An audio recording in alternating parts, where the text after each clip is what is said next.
ఉంటుంది. పవన్ కళ్యాణ్ తమ్ముడు గురించి మాట్లాడితే నాకు బాధ ఉంటుంది. కానీ నేను చెప్పినవన్నీ నిజం అయిపోయి. నీకు ఏమి కర్మ?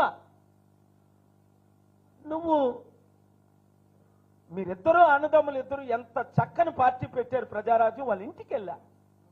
వాళ్ళ నాన్నగారు చనిపోయినప్పుడు చిరంజీవిని ముఖ్యమంత్రిగా చూడాలని. నేను కాపనే కాదు, నేను బీసీ అనే కాదు, ఒక మంచి యాక్టరు మంచి పాలన చేస్తాడు అనుకున్నాం. కాంగ్రెస్ విరుద్ధంగా మాట్లాడుతున్నాడని అదే కాంగ్రెస్ పార్టీలో అన్నదమ్ములు విలీనం అయిపోయి అమ్ముడుపోయారు. పవన్ కళ్యాణ్ తమ్ముడు గురించి మాట్లాడితే నాకు బాధ ఉంటుంది. కానీ నేను చెప్పినవన్నీ నిజం అయిపోయి. నీకు ఏమి కర్మ? నువ్వు మీరిద్దరూ అన్నదమ్ములు ఇద్దరు ఎంత చక్కని పార్టీ పెట్టారు ప్రజారాజ్యం. వాళ్ళ ఇంటికి వెళ్ళా. వాళ్ళ నాన్నగారు చనిపోయినప్పుడు చిరంజీవిని ముఖ్యమంత్రిగా చూడాలని. నేను కాపనే కాదు,